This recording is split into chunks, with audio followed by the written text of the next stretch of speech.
After leaving Thomas Bay, as described in Reflections 1, we passed by the town of Petersburg, which I always feel is the gateway to the essence of Alaska. The town lies at the northern end of Wrangell Narrows, a twisting waterway 22 miles long with 16 numbered beacons along its meandering route.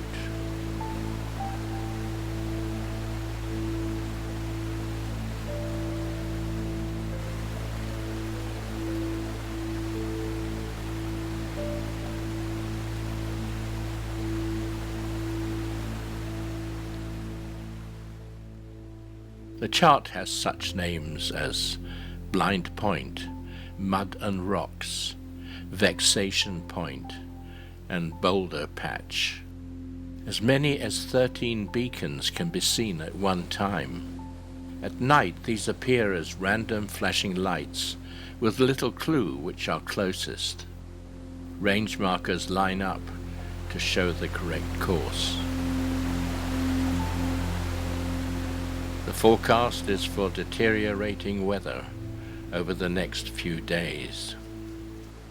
As we head south, we meet ominous clouds and an increasingly powerful adverse tide. Looking aft, blue skies are devoured by the approaching storm. Once out of the Narrows, we cross the open waters of Sumner Strait.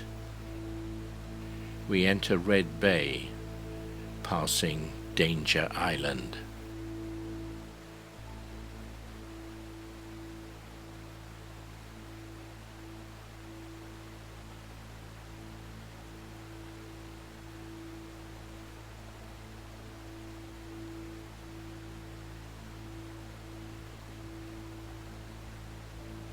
Here we spend 2 days to wait out the weather.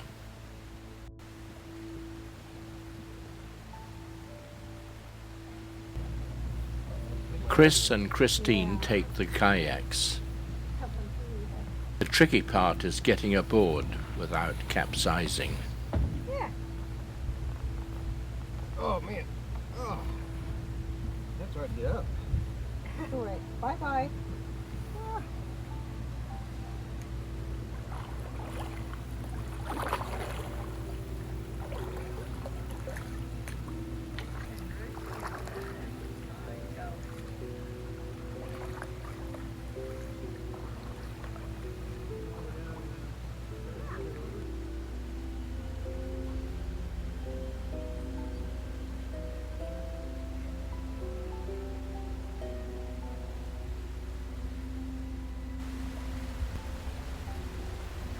After a couple of days, the winds have subsided, and we depart Red Bay.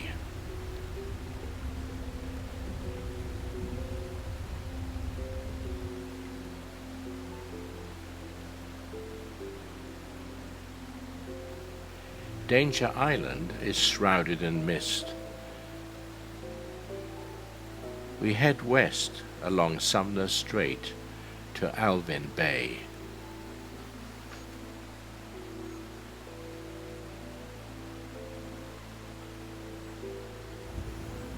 We had planned to head south from here, but with renewed head seas from that direction, we decide to reverse course and head east towards Wrangell. On the way, we take a look at a remote bay named Protection.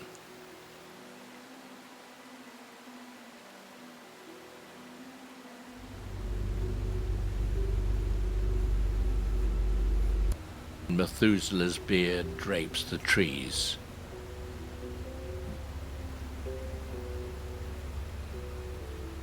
A heavy mist hangs over the forest.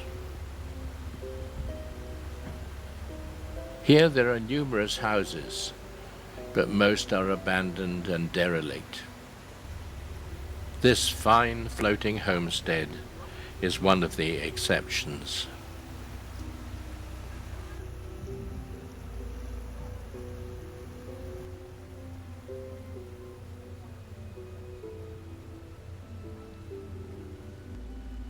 After a quick drive-by, we continue east along Sumner Strait to seek shelter in Wrangell from the continuing inclement weather.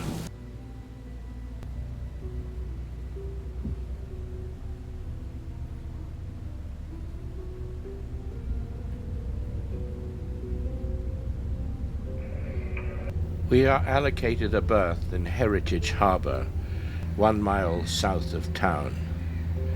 The mist and rain continue.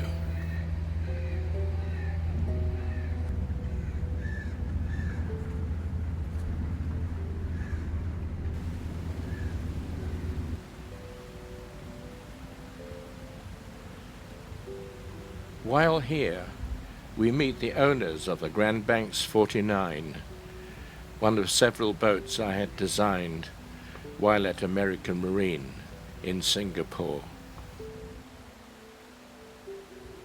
After 2 days, we leave Wrangell to continue our journey south through the lingering mist.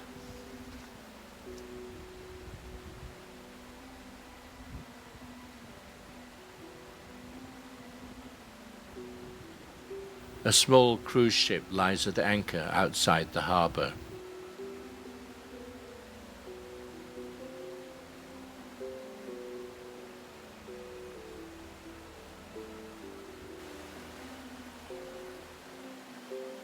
Our revised route south takes us through more protected but more remote waters, especially under these weather conditions. We are soon enveloped in fog, and we rely on radar to look out for other vessels.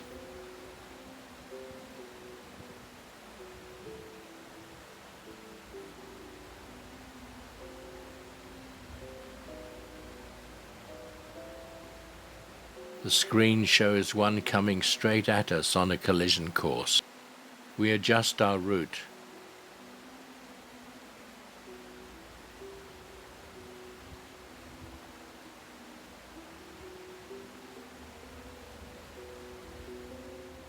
The chart shows conspicuous cliff, and sure enough, here it is.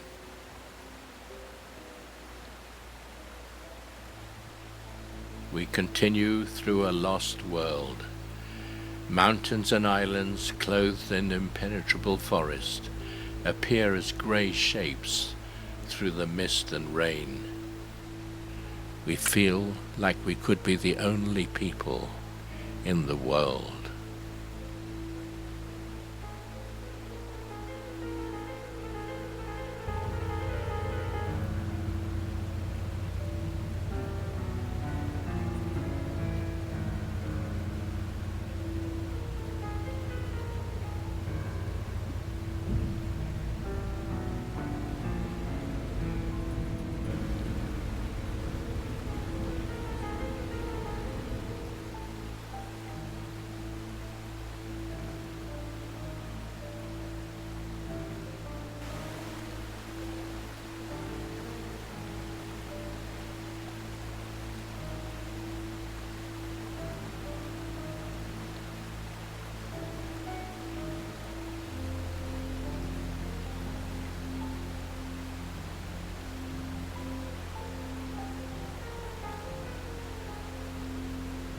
We enter and anchor in Santa Ana Creek.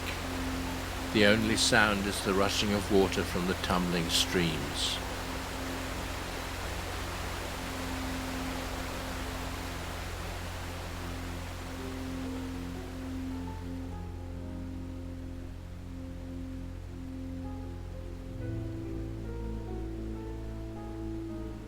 Derelict pilings line the shore.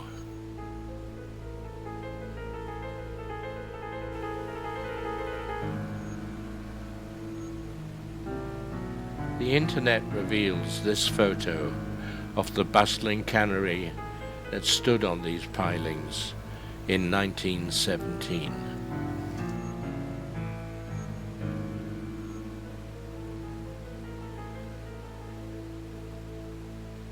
The following morning we move on, passing this rock with its wig of trees, and this landslide with dismantled forest lying crumpled at its base. We pass through Ernest Sound into Clarence Strait and seek out the hidden entrance into Myers Chuck on the Cleveland Peninsula. Myers Chuck is 37 miles north of Ketchikan, about 30 minutes by float plane or 4 hours by boat, depending on tide and weather. We have been here several times in the past. On the last occasion, the dock was fully occupied, but this time there is plenty of space. A sprinkling of houses, many built by their owners, line the shore.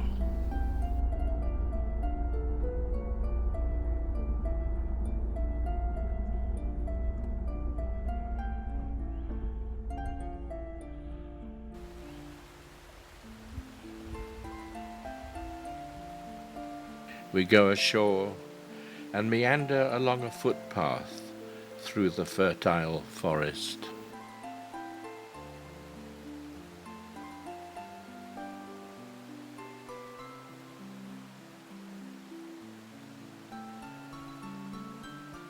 A natural sculpture of a heron with a fish. A list of properties for sale.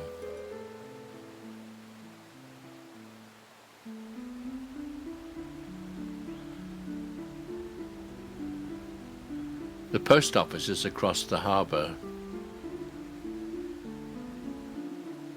On the shore there is a tidal grid for working on your boat at low tide.